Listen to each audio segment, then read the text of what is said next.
Okay, so we're going to start talking about chapter 7 today. So chapter 7 is about arrays and vectors, mostly focusing on arrays. So arrays are a variable that holds multiple values. Okay, so when we're talking about this, we have to make sure it's the same data type for the variable. So you can't have an array that holds strings and also holds doubles. So you have to have two different arrays for that. So let's think we had basically a list of items that we wanted to store. We would use an array to do that. So if you wanted to store temperatures and you wanted to have more than one temperature, for example, then we would have an array of temperatures, okay, to store those values. And then we'd have to think, are those temperatures going to be integers or doubles? What data type are they going to be? Just like when you have to define what data type your variables are, you also have to define what variable type, what data type you're going to have for your arrays. And so it's the same thing, except all of your values have to be that data type then in that particular array. Okay, and so what it does is it stores them in adjacent memory locations. So it kind of looks the same as just a variable, except you see these square little brackets. Okay, and the square little brackets represent array. Okay, and that number that you put in there represents how many elements you're going to have in that array, how many items you're going to have. So for this example, it's saying you're going to have an array named test, and the data type is int. So that means it'll be all whole numbers. Okay, you won't be allowed to have decimal numbers, and you're going to have 5 test values, 5 elements in that array. Okay, so the number inside the square bracket says how many elements, how many items you're going to have in your array. Okay. All right, so when you're looking at it, here's what happens in the memory. So there's first element, second, third, fourth, and fifth.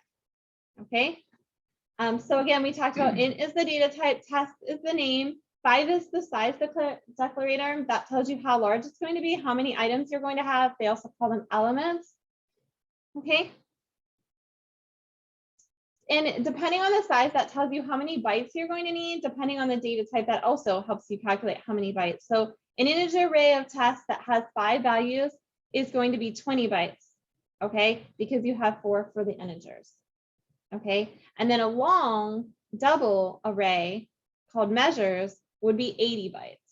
And so it just depends on the data type and then how many elements you're going to have. And then that establishes how much memory is needed to store that array. Okay, you can sometimes use a constant variable that represents the size. And when you use constants, you put the CONST in front of it, and then you put capital letters for it. And you don't have to do this. You could just put the number 5 in there. But the benefit to doing this is, let's say you were asking for input from the user, for example, and you wanted to ask them the size that they wanted. They could enter the size that could come into this variable, and then it could get used in your array to create your array. Also, sometimes it's nice to put your variables like your size declarators at the top of your program and then create your arrays later. And then it's easier to change that because it's in one place. You can change the 5 up at the top of your program instead of going down to your actual array and changing it there. So it makes it easier to change it if you do that. So sometimes you'll see code that does that, but you could just put the 5 right in here.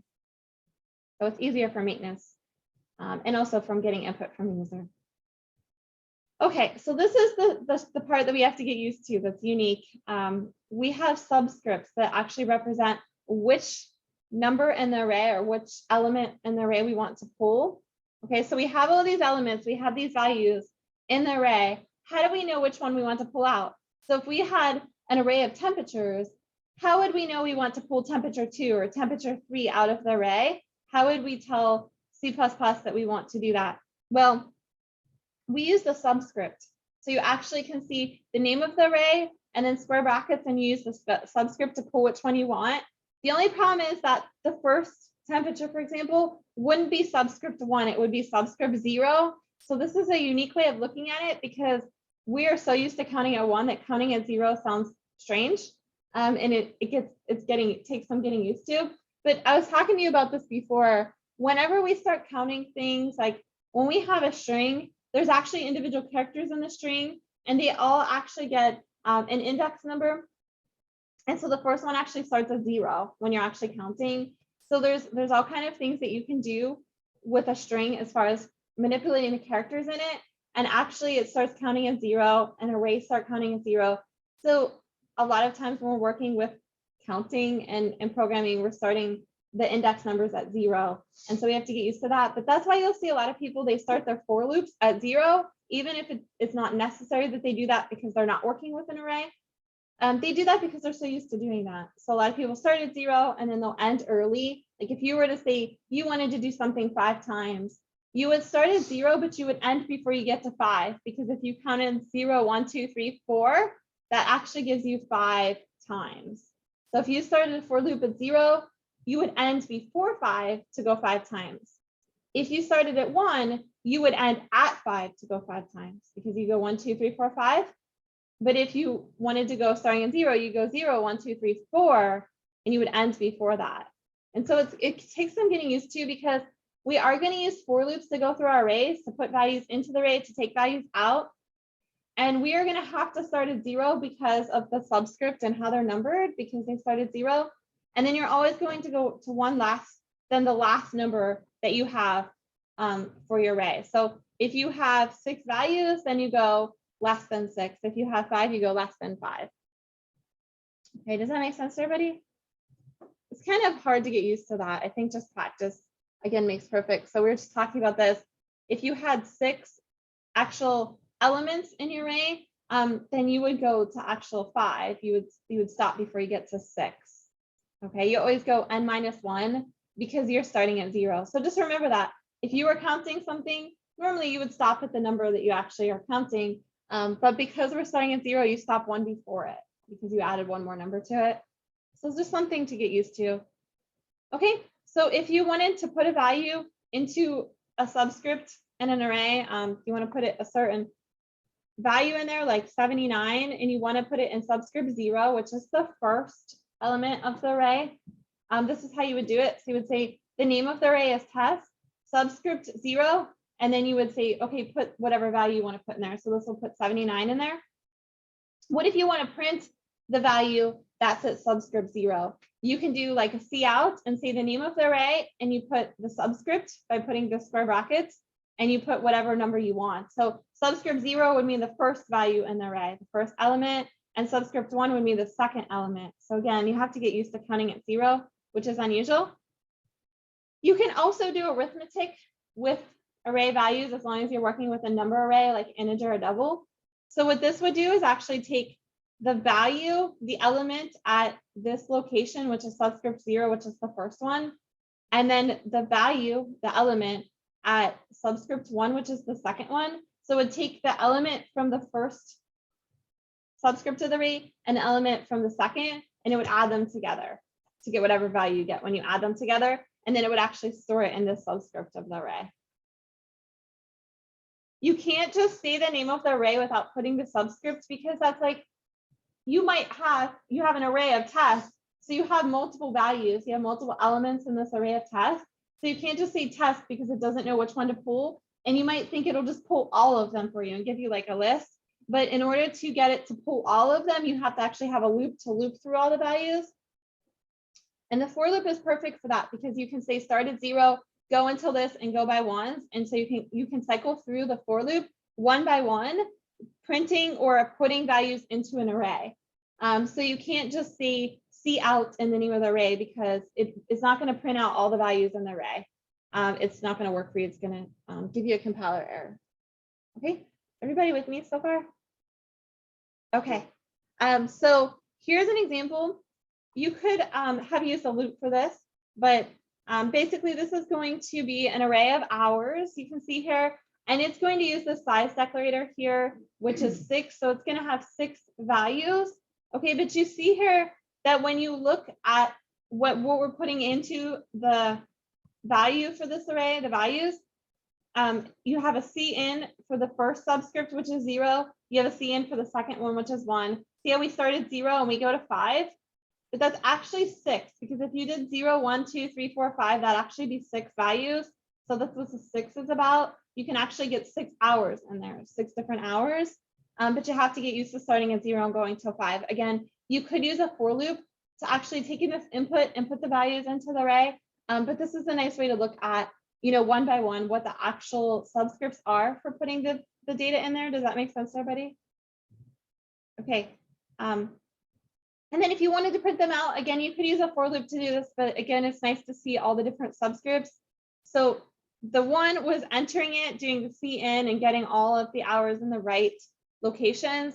And then once you have that data, then you can print it. So these are the cout statements that actually prints the values that are in those subscripts. And so hours subscript 0 is the first value of the hours array. Subscript 1 is the second value of the hours array.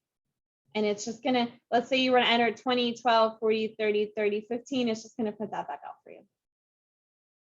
Every time you hit a number and hit space, it goes to the next one. Okay, so here's how it looks. This is how it's stored in here. You have this hours array. This is index location 0, index 1, 2, 3, 4, and 5. But there's actually 6 values. Anybody have any questions so far? You're all okay? Okay.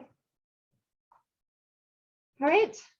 So we talked about this. Again, you can put the name of the array and you can put the subscript and it'll actually pull the element out that goes with the subscript. So this would actually be whatever the 4th value is in the array. The 4th element, value element, I use interchangeably.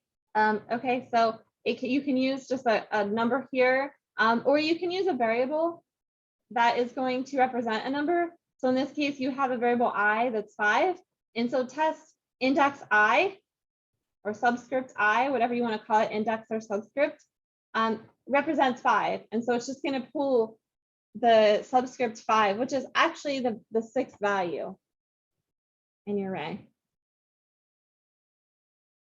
Okay. Again, a lot of times you'll see people use a constant that is a size declarator. So here you have a constant array size, which is 5. So that means you'll have 5 values, 5 elements in this numbers array, which is an integer array. So it means it's going to hold whole numbers. Okay. And so I was talking to you about this before. You can use a for loop to go through an array. And so a for loop, typically with an array, you want to start at 0 because the first subscript of the array is 0. So you'll typically see a for loop starting at 0 when you're working with an array. And then whatever you decide to use as your variable name here, you can use count or I, whatever makes sense to you. You're going to reuse that same variable here.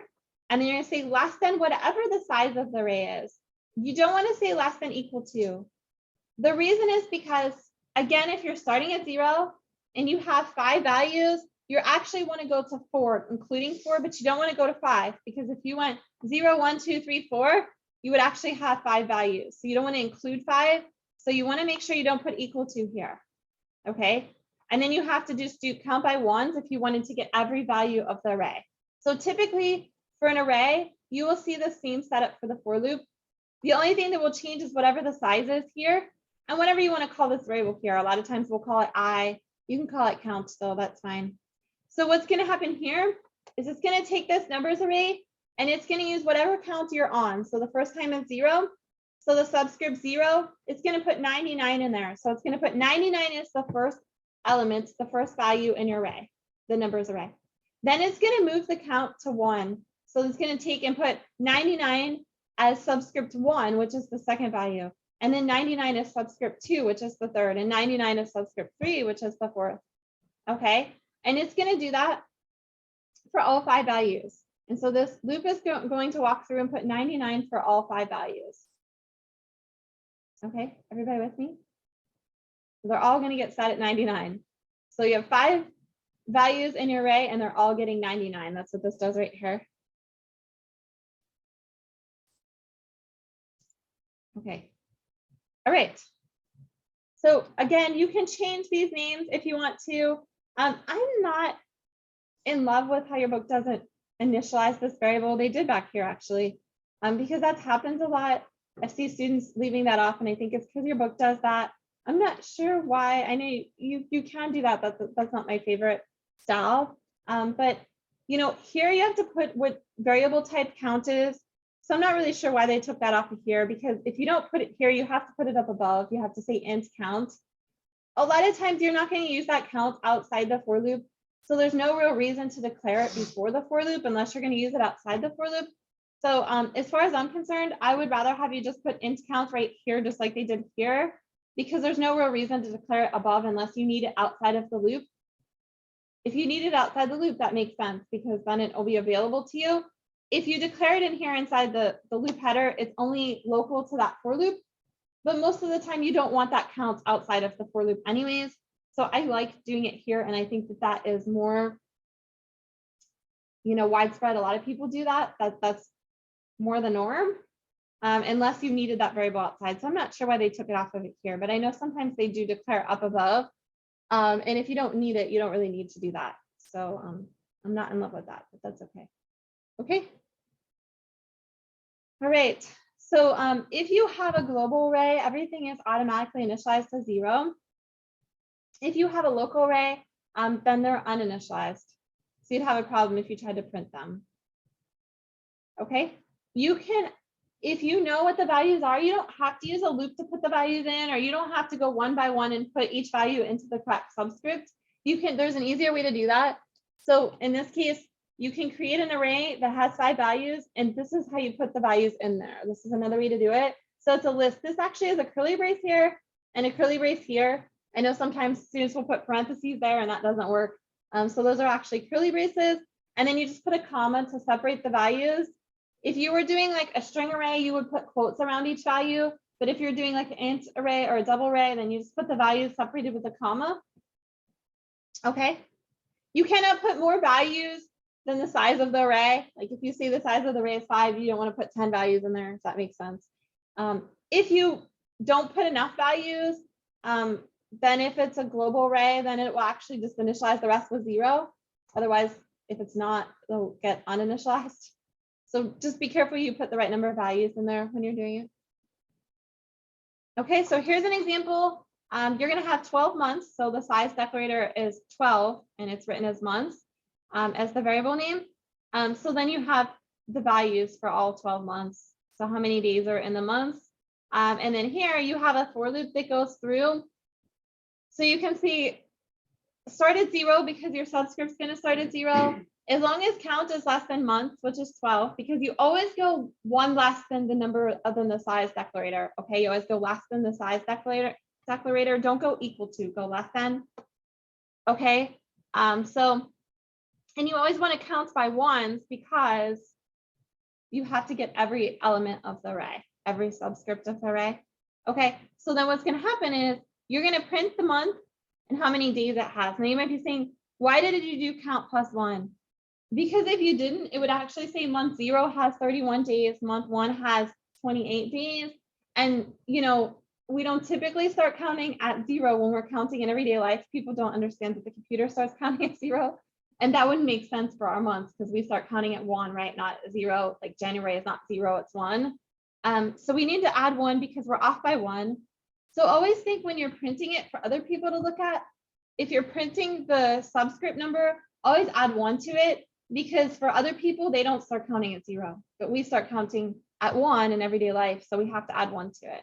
Like if you were telling someone, enter your first score, you wouldn't say like enter score 0, right? You'd say like enter score 1 because people say enter score 0. That's really strange. But if you printed the subscript, that's what it would say. It would say like enter, month 0 has 31 days, score 0 has, so you have to add 1 to it. So you'll see this a lot when you're printing the subscript because people looking at your code don't understand that it starts with 0 and you want it to make sense and look good for what they're used to. I'll just give you a second to look at that, see if anyone has any questions.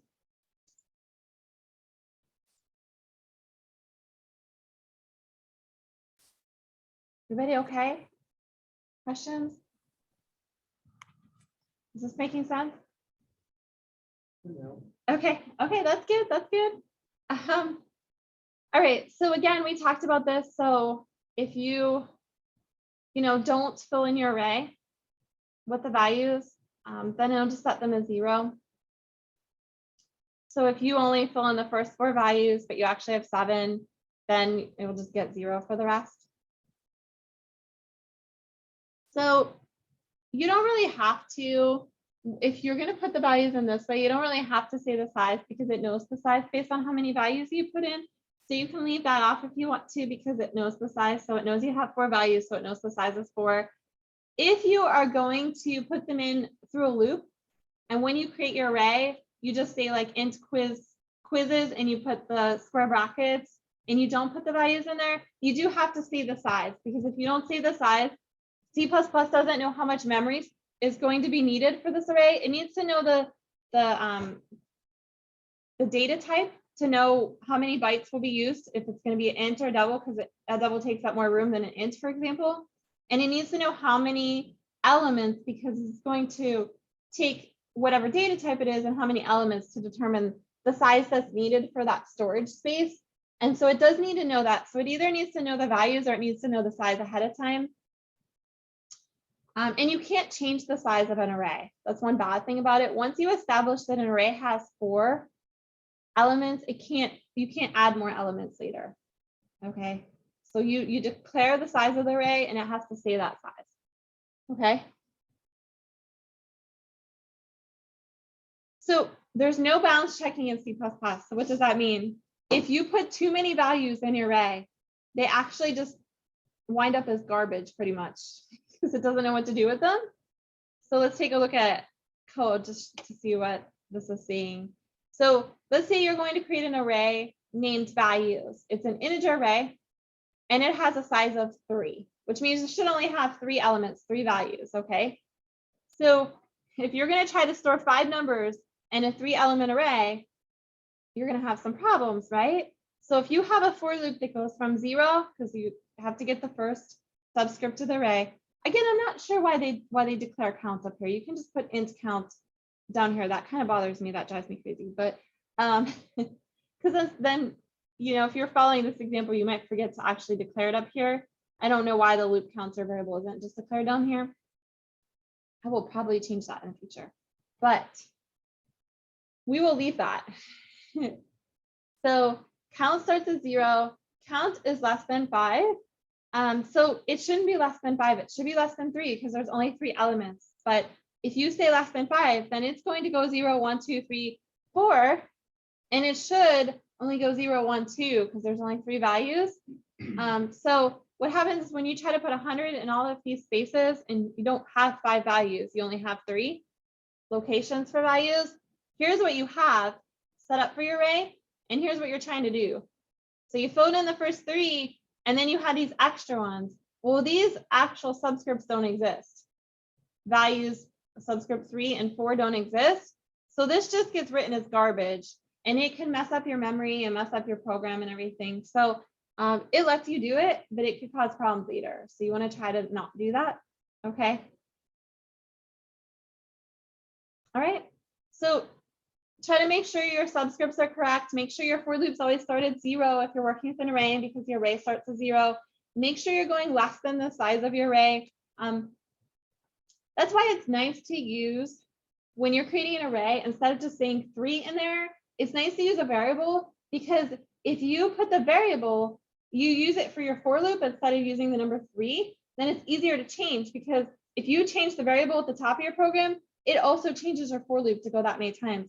Let's say you use the number 3 and you didn't use a variable for the size. When you create your array, you put a 3 in there, say you're going to create 3, and then you create a for loop that's going to go through the 3 values. But then later on, you decide, oh, I want 5 values. And you put a 5 at the top for the array declaration to create an array of 5 values, but you don't go change your loop to have 5. It still says 3. That's what it means by maintenance. You're making more work for yourself, because everywhere you're putting static numbers, you have to go back and change those. But if you have a variable that represents the size in your array and a variable that represents the size in your loop, then when you change that variable, it changes it in both places instead of just, you know, the one, as opposed to actually putting the number in there. So be careful with that, because if you're putting just numbers in there instead of variables, then you could forget to change certain spots, and that could cause problems. Okay. So again, this is a perfect way to show you what I was just talking about, because here's the size of 100. See how when you create the arrays, you use that size instead of putting 100 in here. You use that, and you might say, why not just put 100 in there? Because you're also going to use that size for your actual loop. And if you change this 100 to be something else, like 200, it updates this and this, both places. But if you put 100 in here and 100 in here, and you forget to change one of them, then it's not going to work the way you want it to work because you forgot to update both of them. So there might be multiple places in your program where that size of the array is used, and using a variable instead of using an actual number helps with when you make changes for you not to forget to change something. So it makes your program more flexible. So because it updates it for you. So this one actually isn't working correctly, and that's because there's an equal sign here. So, and you're also starting with 1. You shouldn't be starting with 1 because your array starts with 0. So you should always start your count at 0, because when you do your subscript using that number, you want to make sure you get the first element of the array, which is 0. If you start at 1, you're going to miss that first element. Okay, so it should be 0, and it should go to less than the size, not less than equal to the size, because if you go equal to, then it goes too far. Everybody with me? Do you see the problem with that? You're starting at 1, like let's say you had 5 values. This loop is trying to start at 1 and go 1, 2, 3, 4, 5, but the subscripts go from 0 to 4, not 1 through 5. So that's the problem with this. It looks like it would work, but that doesn't work because we go 0 through 4 instead of 1 through 5. So we started too late and ended too late, as opposed to starting with 0 and ending earlier. We're off by 1 on this beginning and this ending. Everybody see that? And then this is just trying to initialize the values at 0, just trying to put 0 in all of the elements. Okay, so in C++11, there's an easier way to go through. Instead of writing the full for loop, which you should understand, it's good practice to use. There's a for each, okay, that'll go through each value. And it's good for printing. Like if you wanted to print all the values in an array, it's easier to do that with this for. So it's called a range-based for loop or a for each loop. And so basically what happens is you put the name of the array and whatever range variable you want to use, whatever you want to call it. And then you can work through and just go through each value of the array. You don't have to say that you want to count, start a counter at 0. You want to go to less than the size of the array each time counting by 1. That's what this is used for. It's used to start with each value of the array and go through one by one, work your way through a list of elements. That's the purpose of this. So if you look at the code, for example, we have an array of numbers that's an integer array, and it has these numbers 10, 20, 30, 40, and 50 in there. So these numbers are already put in there. Okay, and instead of using a regular for loop that we had talked about before that has a counter that starts at 0, goes to less than the size of the array and increments by 1, you have this range-based for loop, also called a for each, which goes through each value of the array. So here on the right-hand side of the for each, after this little colon here, you put the name of the array. So the name of the array is numbers. And then here you create a variable, okay? And this is any name you want to use. So in here they use VAL for value. It's going to be the same data type as what you're using for your array. And what's going to happen is you can just say here in your loop, you could put curly braces, but you don't need to because there's only one line of code under the for loop. So there's no curly braces for the for loop. This is automatically included. You could put curly braces if you wanted to. You're gonna see out the value. So what's that gonna do? It's gonna go through every value in your array, every number. So it's gonna start at 10. It starts with the first one, and it's gonna print out 10. Okay, and because there's an end line, it will do 10, and then it'll do 20 on a new line, 30 on a new line, 40 on a new line, 50. Okay, so this is gonna go through every number of your array. You don't have to say the starting point, the ending point, and increment by 1. This loop automatically does that for you, and you just have to come up with a name here for your variable, and then just use that here. One of the problems with this for range-based for is it doesn't have that index that moves through. It doesn't have the counter variable that we had before. And so if you needed that counter variable for some reason, it makes it a little easier to change values in there, then you might use the regular for loop. But this is a nice, easy one to use for printing purposes. Does everybody see how it works? A little more condensed. You can use the full one, but it's a little more condensed. So you should, even if you don't use it, you should understand it if someone else puts it in their code or you see it, because both will work the same way. Okay. So again, I was talking about the problem is you don't have the the index value. You don't have the subscript as you're going through the range-based for loop. So if you wanted to actually change each value of the array, it becomes a little more difficult, but you can use the reference variable to do that. So if you wanted to change values in the for loop, or if you wanted to change values in the array, sorry, you wanted to change values in the array. Let's say we had an array and it was set to have 5 elements, okay? The name of the array is numbers, it's an integer array.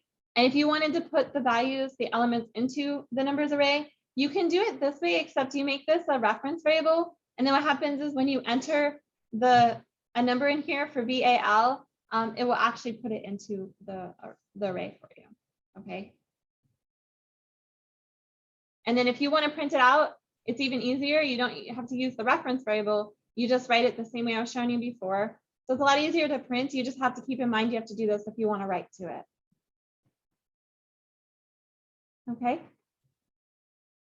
And you can always just use the regular for loop that I was showing you before to write to it and to print it. But it is nice to know what that does. Okay. So again, the range-based one is useful for printing, and you can make it work for putting data into it by using the reference variable. But if you specifically need the actual subscripts when you're working through it, that counter variable that we were using before that walks through each of them, then you'll have to use the regular for loop for that, if you need to know what that is. All right. You can use, we talked about, plus, plus, minus, minus, pre and post. So hopefully those make sense. The plus plus increments by 1, the minus minus decrements by 1. And if you do it before, it happens before. And if you do it after the variable, then it happens after that statement. Okay, so here you can see that you can do it with an array, but be careful, because if you do this first one, it's actually going to add 1 to the element of the array with that subscript. So if this I were 0, for example, it would add 1 to the value that's in subscript 0, okay? Because you put the square brackets before the plus plus. If you put the plus plus inside the square brackets, it actually increments the subscript, but it doesn't have any impact on the elements in that subscript. So outside of the square brackets affects the values, the elements, and inside of the square brackets affects the subscript. Make sense, everybody? Okay. If you want to copy one array to another, you can't, unfortunately, just say the name of the array and put it in a new array. It's not going to put each value one by one into the array. It would be nice if it did, but it doesn't work that way. So what you have to do is you have to actually go use a for loop. Again, make sure you declare I. Again, I don't like it how they don't put int I there, because I needs to be declared. And if I saw a lot of students doing that, that's why it's bothering me right now, because I saw a lot of students and I took off points because they had a for loop where I was never declared. And so it can't be used if it's never declared. So I don't like how they do that. That really bothers me, because that creates problems in code for students. So if they show you code like this, I still has to be declared. So you're either going to put int I here, or you're going to put int I above. So this code can't just be like used because I was never declared. Okay. But I guess in the defense of the code here, new test was never declared either. So you have to also declare that. But just be careful when they show you for loops like this, when they don't declare this variable that you're using here. Okay, you have to declare it somewhere at some point. Okay. So starting at 0, going to less than the array size and adding 1. This is the regular for loop. Okay.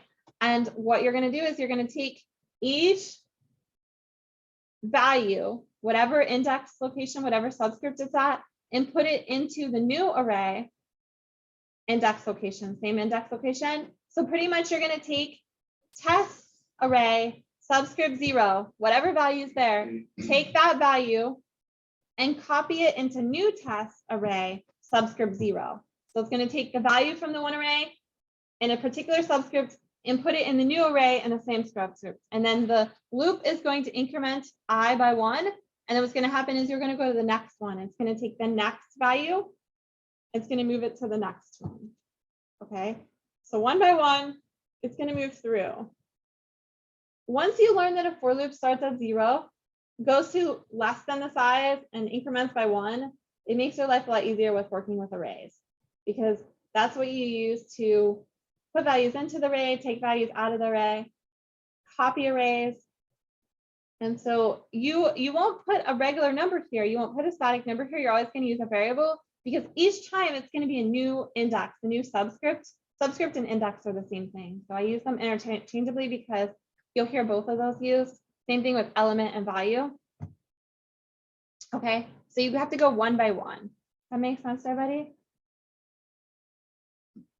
I know sometimes it seems overwhelming when we first go over this, but hopefully when you have a chance, if you haven't had a chance to read yet, when you're reading through it, you're getting to the checkpoint questions, that really assesses whether you're understanding what's going on. But also that's why I like to spend 2 weeks, because the first week just kind of talking to you about the chapter, seeing if anyone has questions. That might be the first time you heard it. Maybe you did have a chance to already read it. But then by the second week, after you've had a chance to, kind of look at the assignment, go through the checkpoint questions in the book, then hopefully you'll have more questions for me. And I can kind of ask you some questions about the chapter to see if it's making sense. So I know this might seem a little overwhelming, especially if you haven't looked at it yet, but I hope a little bit of it anyways is making sense. And if you do have questions, please let me know if it's completely confusing. Okay. All right, you can display the contents of a character array by just using its name, but that only works for a character array. So if you did want to, we don't use character arrays too often, but if you had a character array, you can just say the name of it and it will display what's in there. But for other arrays, you have to put one by one. You have to go through using a loop and printing that one by one. Okay. So you have to say start at 0. Again, make sure I is initialized because it's not in this particular example. And I is less than the size, whatever the size is. And then counting by ones, go through one by one. So test index I is going to be 0 the first time. So that's the first value. That's the first element of the array gets printed, and then a new line. And then the next element, because I increments by 1, and then another one and another one. And because you put n line, each one will be on a separate line. If you wanted it to be on the same line, you can just put like a quotes with a space in there, or quotes with a comma. So you get a comma between them or a space between them instead of a new line. Okay. So printing, again, we talked about this. The range base for is great for printing. It's a little bit more challenging when you want to enter data into it. So you might use the regular for loop for that. But if you want to print, it's nice and easy. Just create a variable here, whatever name you want, and then the name of your array. And then you can just go through whatever name you use here, and it'll go through value by value, printing them. And again, if you want them on a new line, you put n line. If you wanted them with a space between them, then here instead of n line, you would actually put like empty quotes with a space in it instead of doing n line, or you can put a comma in there, and it'll put them all in the same line. Okay, you can use a for loop to add together elements of your array. So for example, here we have a for loop. We have the index here, tnum, declared up here. Okay. And initialize down here at 0 for the for loop. Again, you want to start at 0 for your loops. Go less than the size of your array, each time adding 1. And so what you're going to do is you're going to take the test array, whatever tnum is, that's the index in this particular example for the for loop. So it would be 0 the first time, 1, and then 2, and then 3. And you're going to take it, and then remember this is a shortcut, plus equals. So it's going to take whatever you had for sum, which starts at 0. It's going to add whatever element you have for whatever subscript you're on for your array to the sum, and then replace it. So the first time through, let's say that your first value in your test array was 10. It's going to take 10 plus 0, because that's sum, and it's going to add that together. So you get 10 and replace sum. So sum would become 10. So sum, this equation here, every time you go through the loop, actually takes the new element or value from the array, depending on what subscript you're on, depending on what index with the loop, adds it to the sum and replaces it, so that when you're done with all your iterations for the loop, sum has a grand total of all of the elements for your array. As long as you write your for loop correctly and you go through all your elements. So as long as you start at 0 and go less than the size of the array, this sum is going to have the grand total of everything in your loop. Okay. Then you don't need curly braces because there's only one statement, but you could put them in. This line right here, what it'll do is once you're done with the for loop, you would want to do this once you're done. If you take the sum, which will have the grand total for all of your values of your array, that's what this loop does, divided by the size is how big your array is, how many values you had, you can get the average, okay? I'll give you a second to just kind of look at that and process that, see if anyone has questions.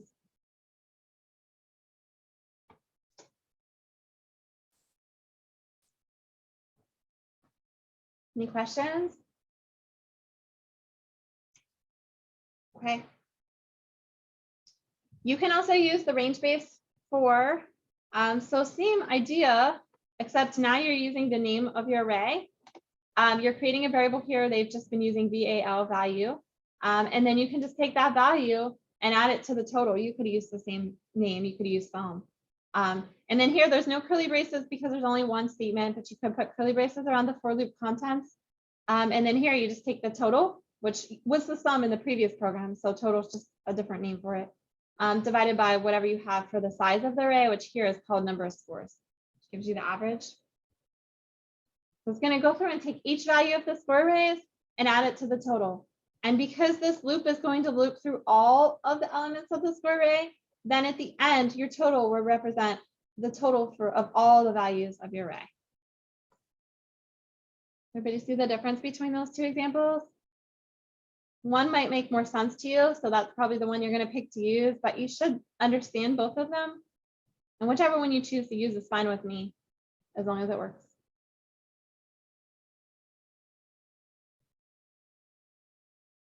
All right, so if you wanted to know the highest value, so we did the sum, we did the average, but what if you wanted to know the largest or the highest value in an array? So you have to go through one by one. Okay, now I know when you had a list of numbers, you might not even realize you're doing this, but if you had a list of numbers and you wanted to pick out the largest, what you actually do is you actually look at the first two numbers and determine which one's bigger, okay? And you hold that in your brain, and then you go to the next number to see if that one's bigger, and then you go to the next one. And when you find one that's bigger, you replace the one you had before. And then you go to the next one. And you kind of might do this without really realizing because you're just kind of scanning through the numbers and you don't really realize that you're even doing this. Okay. So if you were just, see for a second. Let's say you had a list of numbers. You had 10, 20, 30, 40, 50, right? You want to know which one's bigger. You probably look at them. You can just look through them and say 50, right? But what you're doing is you have to teach the computer how to do this. So you take the first two numbers and you compare them, and 20 is bigger than 10. So 20 gets stuck in your brain. And then you look and you say, okay, 30 is bigger. So that one's stuck in your brain. 40 is bigger. That one's stuck. 50 is bigger. That one's stuck. Now you're at the end and 50 is the largest. So 50 must be the biggest. Okay. So you have to teach the computer how to do that. So how do we teach the computer? Well, we're going to start with the first number of the array. And the first number in the array, the first value, the first element we have is actually index or subscript 0. Okay.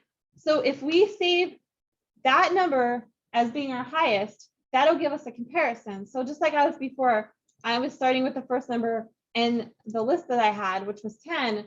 Then I had something to compare it to. Okay. So it's going to put the first number in the array, which is numbers index 0, as the highest variable, okay? And then your loop could start at 0, just like it did before, but it doesn't need to because I already established that I have the first number in there. So I don't really need to start at 0. Again, make sure you initialize count. Again, that's really bothering me because you have to put int count either up here or down here. Make sure you don't leave that out because that won't work if you do that. It needs to know what count is, what data type it is. And if you don't put it up here, you need to put it down here. I don't know why in the world they keep putting it up there and then having a loop. Just put it right here because we're not using it outside of there. I'm sure there's a reason, just different programming styles, but I would not do that. That's just taking up a whole nother line and not necessary. So I would just put int count right here. Okay. But your book likes to put it up here. But it is nice if you want to use it later, but if you're not using it later, which they're not doing, then I don't see a reason for doing that. Okay, so you have a counter starting at 1. Again, normally you start at 0. If you start at 0, it wouldn't really hurt anything, but it doesn't really matter because you already have the first value in highest. So what we're going to do in a second, that should make more sense. We're still going to go less than the size of the array, incrementing by 1. So hopefully starting at 1 will make sense in just a second. So inside of your loop, you're going to say if numbers index count. So count starts at 1. So you're going to take the index value 1, which is the second value in your array. So you're going to take the second value in your array and see if it's greater than the highest. And the highest is the first value in your array. So you're going to take the second value in your array, compare it to the first value in your array. Okay. And that's what I was doing when I was going through the list. Could you start at 0? Yes. What would happen is you would just take the first number in your array and compare it to see if it's greater than the first number in your array. And it's not going to be because they're the same number. So it doesn't really hurt because you're just doing an extra comparison because you're comparing the first number to the first number and you already know that the first number is the same number. So you don't really have to start at 0 because you know you're going to do this. But if you wanted to start at 0 just because you're used to doing that with everything else, that's fine. It doesn't hurt. It's just one extra comparison. Okay, so compare the second number to the first number. If it's higher than the highest, which is the first number, it's going to take that new number, whatever index value you have, which in this case is 1, and make it the highest. So every time it finds a number that's higher, it replaces the highest with that new number. Okay, and so when you get to the end, after you've gone through all the values in the array, which is what this does right here, whatever number is stored in highest will be the highest because each time it finds a number that's higher, that's what this is doing, it's going to put that as the new highest. So it finds a higher number, it sets that as the new highest. Find another higher number, set that as the new highest. When you get to the end, that will be the highest number. Okay. The only thing I want to tell you about this to make sure that you do, because it will affect your code, is if you're going to code this way, one thing that may cause problems is when you do this right here, you have to make sure this line of code that says numbers index 0 is after you have initialized your array with values. Why does it matter? If you initialize your array with values, if you put the values into your array after you do this line, then this is going to be 0 because your array got initialized with 0. So if you didn't initialize the value in your array and it got initialized automatically with 0, then this is going to end up being 0 instead of what the actual value is. Now for highest, it won't matter much because your values will probably be higher than 0. So you probably won't see a difference. But where you will see a difference is in lowest. And if students do this, they will say this line of code before they've initialized their array with the values they actually want. They put the values in there. And so what happens is it automatically puts 0 in there for the first value because the array gets automatically initialized with 0. And then they put the values in there, but that value never gets set here. So what it ends up doing is says the lowest number is 0. And then the students are say, why is my lowest value 0 when 0 is not even in my array? And I say, because if this line of code is before your array gets initialized, then your array got initialized with 0 and 0 was in your array whenever this happens. And so that's the only thing I have to caution you is make sure all the values, whatever you're doing for the values, if you're putting them in there with a list or you're doing a for loop to get the values in there, make sure that happens before this statement right here. Otherwise, it'll cause problems for you in your code. You may want to make a little note to yourself, and I can show you an example of that next week. And you can, after you had time to process it a little bit, I can show you what happens when you do that. Okay, so again, you can start with 0 if you want to, but it's just another comparison you have to do. But if if it's gonna mess you up for later, because starting with 1 is confusing because we just said we start with 0, then go ahead and do it. Because I think that's better than starting other loops that need to be started at 0 at 1 by mistake. Okay. So here is the same thing as this one, except you flip the sign and you flip the variable. So each time you go through it, you're going to start with numbers index 0, which is the first element of the array, the numbers array. And you're going to make that your lowest. So then you're going to take, and if you find another one that's lower, so if the value that you're on is less than lowest, then you're going to take and replace lowest with that value. When you get to the end of your array, whatever is stored in this lowest variable is going to be the lowest because this conditional here said that if you found a number lower than it, replace it. And so when you get to the end, it should be replaced with whatever the lowest number is in your array. Everybody with me? Okay. So you've probably heard this before. It's always better to err on the side of caution and go with something larger than to go with something too small, right? And I always say this in general, like if I don't know what size pants I wear, it's always better to have them too big and maybe pin them than to have them too small, because that doesn't work, right? You always rather have more space than not enough space, right? Because what do you do if you don't have enough space? So if you don't know how many elements you're going to have in your array, always err on the side of caution and go with a larger amount, because if you don't have enough, if you put values in there, they're going to go out into garbage because you don't have room for it, right? So you always want more. It's better to have more than not have enough in most cases, because you can deal with having extra, but if you don't have enough, where does it go? That makes sense. So it's better to just have elements that aren't filled in, that you're not using, than to not have enough room for elements that you have. Okay. If you want to compare two arrays, you have to do it element by element. So just like if you want to copy two arrays, you have to go element by element. If you want to compare them, you also have to do the same. So this code is a little tricky, but let's take a look at it piece by piece. So we have an array called first array, which has a size of 5, and an array called second array, which has a size of 5. And the values in the arrays are actually the same. Okay, so it should say they're the same. Okay, now we're going to talk about this in just a bit. This is the loop counter. Again, you can just put that right in your loop. You don't need to put it up there, but that's okay. Actually, we're not using a for loop in this one, so we do need to put it up there. Sorry. In a for loop, you can do it as part of the header, but we don't have a for loop for this one, so we do have to put it up. So this while loop, when you say arrays equal, that value is automatically set up here. Uses that they call it a flag variable. It's a Boolean, so it's either going to be true or false. So while it's true, which is automatically set to true up here.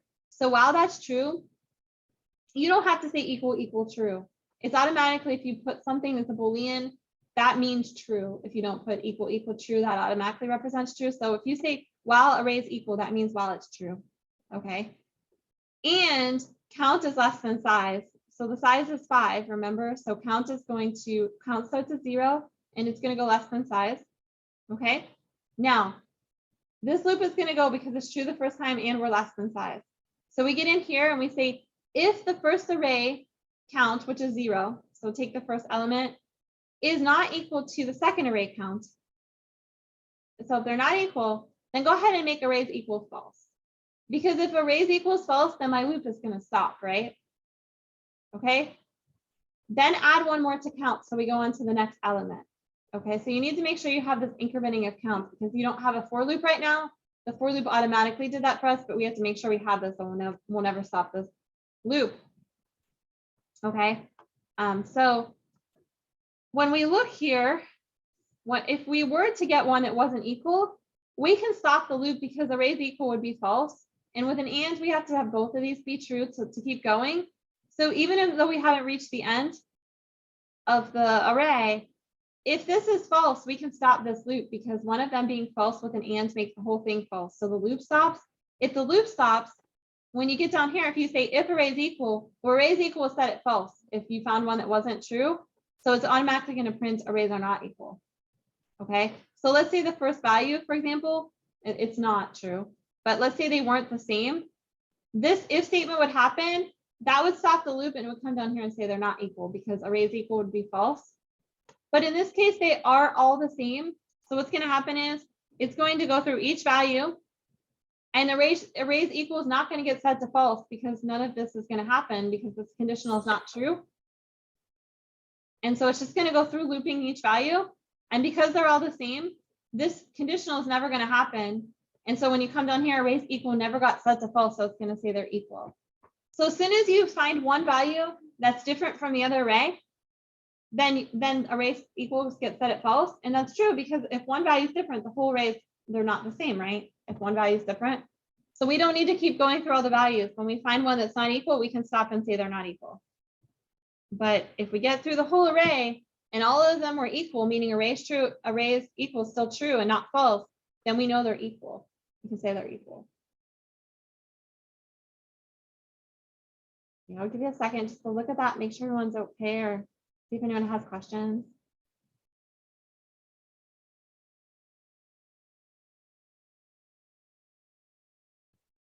Okay, So parallel arrays. Parallel arrays are when we have two arrays.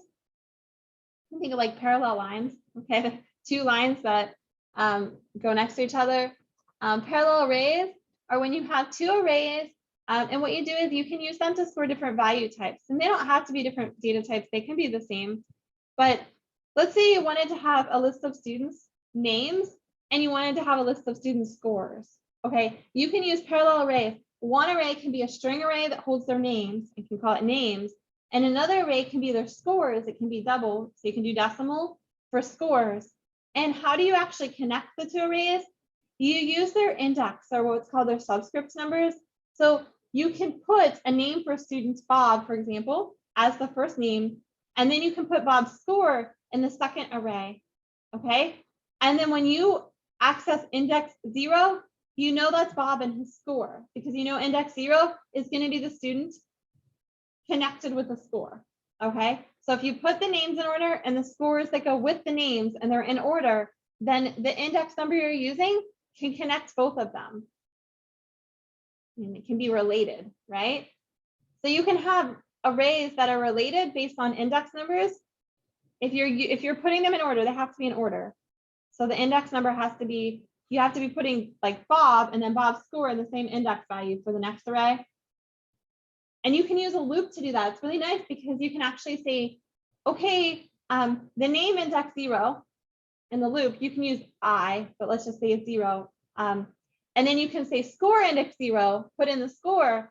And then when you do that, again, it's related. So then when you want to print Bob's score, you know that the name index 0 is Bob and the score index 0 is also Bob's score. Okay, so you can use a loop that goes through and one by one references one index of one array, and you can input the data into another array based on the index, if that makes sense. Does that make sense, or did I make that confusing? Anybody with me? And they can be different types, but they don't have to be. You can have two arrays that's the same type. So in this example, you have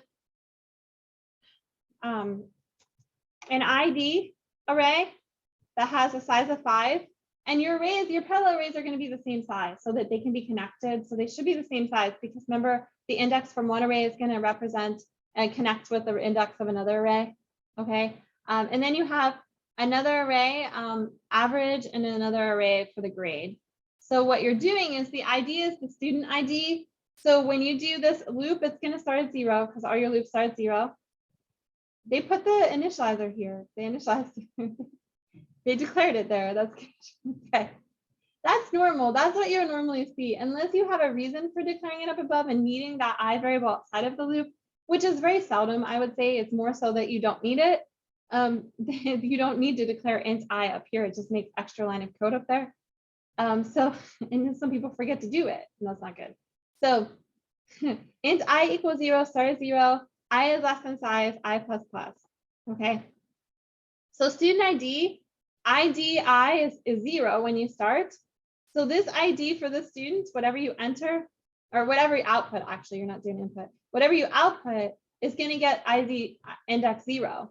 And then the average index 0 as well is going to go with this ID. And then the grade is also going to go with. So what's going to do is going to print out a student ID and their average and their grade.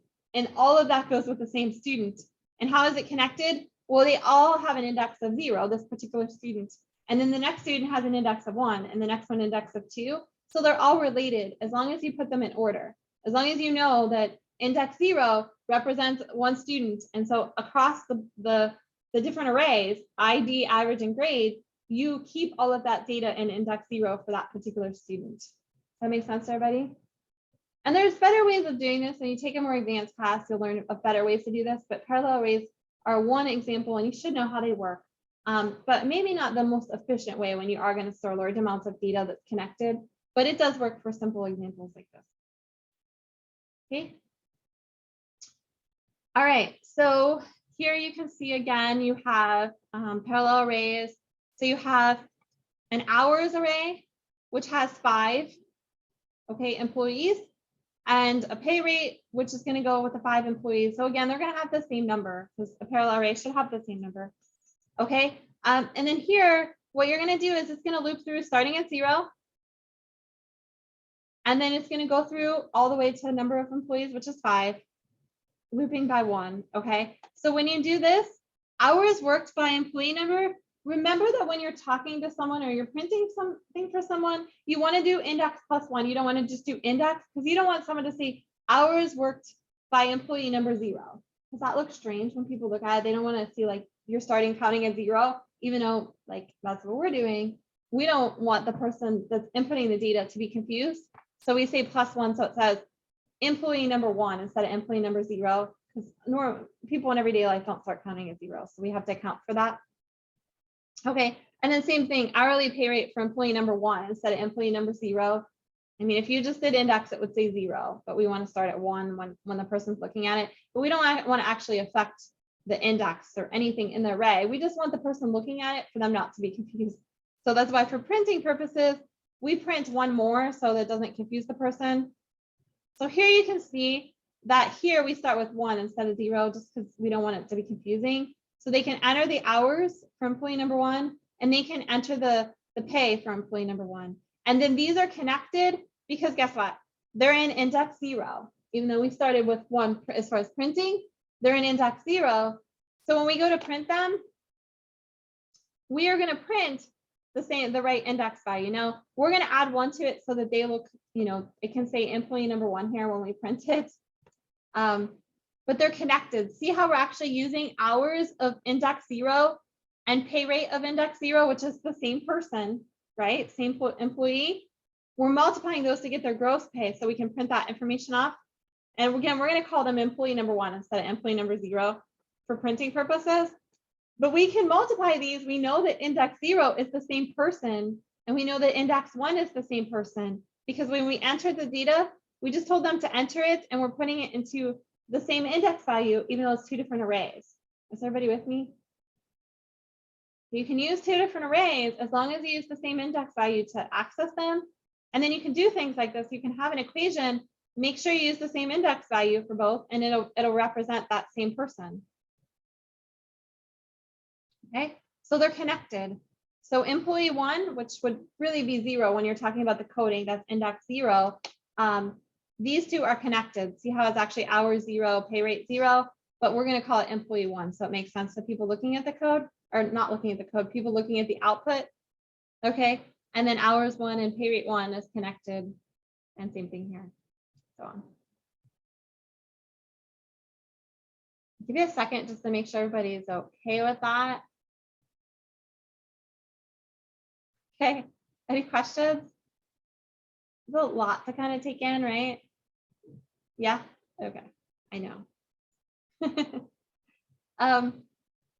If you want to pass an array to a function, you can just use the array name.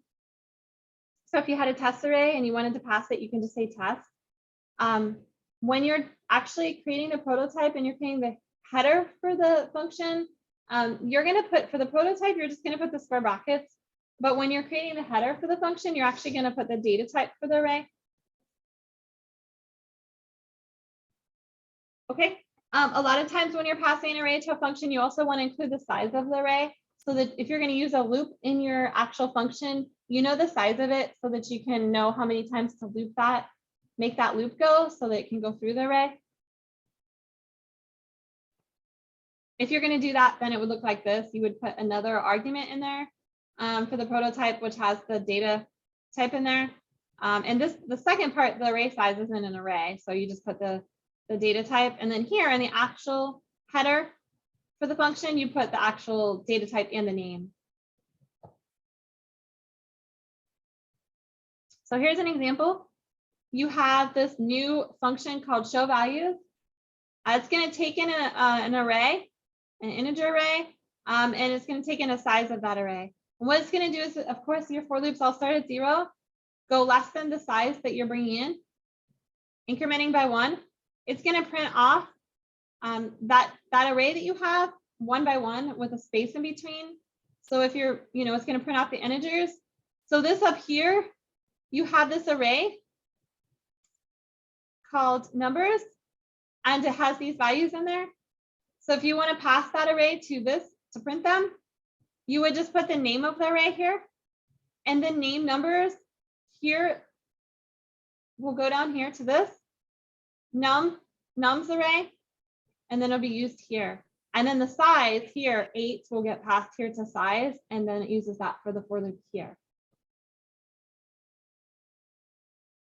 Okay, everybody with me? You're okay with that? Need a second to look at that? I know we're kind of on overload here, so I think we're going to stop a little short. We're not going to get into vectors today. Vectors are really similar to arrays, and your book doesn't talk that much about them. Mainly the difference between a vector and array is that a vector, the size can be changed, and an array it cannot. And so we'll talk about that, I think, next week, because I think that's a lot to focus on. So another thing to think about when you're passing arrays and functions is that arrays are reference variables, because arrays are actually objects, which you will talk about in a later course, but you're actually passing the reference to the array. So if you change an array, that you're going to change the original array as well. So if you make changes to the incoming array, you're also changing the original array. So just beware. So even though you're not putting pass by reference here, arrays are passed by reference. So if you change the array in here, you are changing the original array up here. Okay. All right. And then I think what we'll do is we'll pick up here next Wednesday. I want to take attendance before you leave. A two-dimensional array, if you want to start thinking about a two-dimensional array, it's good. And I'm going to want you to read about it before we talk about it next week, because I think you've had a lot to kind of process. And I'm not sure if everybody's just saying okay, or if you're really kind of on overload. But I've talked a lot. I know I'm getting on overload as far as talking goes. But two-dimensional array. So think about this. A two-dimensional array is an array of arrays. Okay. So if you have an array of scores, okay, that would work, for example, for like one student, right? You can have one student's scores for all of their tests and assignments and everything in the class, right? That would work in one array. And you can say, what's the average of that student's scores? What's the sum of that student's scores? What was their highest score? What was their lowest score? That's just an array like we've been talking about. What happens if you wanted to have all of the students' scores for all of the work that they've done in the class? That would be a two-dimensional array, which is more like thinking of like a table, okay, instead of a list. So thinking an array is like a list, but now you're thinking of like an array of arrays, which is a table, okay, which has rows and columns. So we're going to start talking next week about rows and columns and how it actually moves through the rows and the columns. But instead of having one for loop, you need to have two to go through a two-dimensional array. You need to have an inner for loop and an outer for loop. And this is like that ride that I was talking to you about, where you have the teacups again, and you have the inner teacups going, and you have the outer platform going. You have to, whenever you get into an inner for loop, you have to finish cycling through the inner for loop before you can go back and increment the outer for loop. And then once you get in the inner for loop, you have to cycle through and then come back and increment. So what I really want you to do for next week, besides reading the chapter, if you're still having trouble with nested loops, like nested for loop, go back and practice nested for loops a little bit before we talk about two-dimensional arrays. It'll help it make sense, because I want to walk through a two-dimensional array and how it works with you. And I want you to understand how it's moving through the rows and the columns. And I think, again, you may be on overload today, so I'm going to wait till next week to do that. But you should have plenty of time this week to make sure you've read the chapter, write down any questions you have, read about two-dimensional arrays, but hopefully when we go over them, it'll make more sense. And also make sure you read about vectors, and we'll talk about that. Vectors aren't that complicated. I think the two-dimensional arrays are going to give us a little headache, and that's okay. But I want you to at least have heard about it by the time you get to class next week. So make sure you read the chapter. You know, you can take a look at the assignment, see if you can do that. And we'll talk about two-dimensional arrays next week and vectors. You don't have to do those for your assignment, so you can get started on that without having to do that, but you do have to know what they are. Okay, so we are going to talk about them, but I think that's kind of enough for today. I really need to make sure that you understand one-dimensional arrays pretty well before we go to two-dimensional arrays. Does that make sense? So I want you to make sure you can process one-dimensional arrays before we talk about two-dimensional arrays. And please come see me if this is really confusing, especially if you've already read the chapter. If you haven't read the chapter and it's confusing, make sure you read the chapter, see if you can answer the checkpoints And if you're still confused, please see me for some help so that it doesn't get too overwhelming, because two-dimensional arrays are a little overwhelming. So I don't want to overwhelm too much. Okay, so I'm going to stop the recording.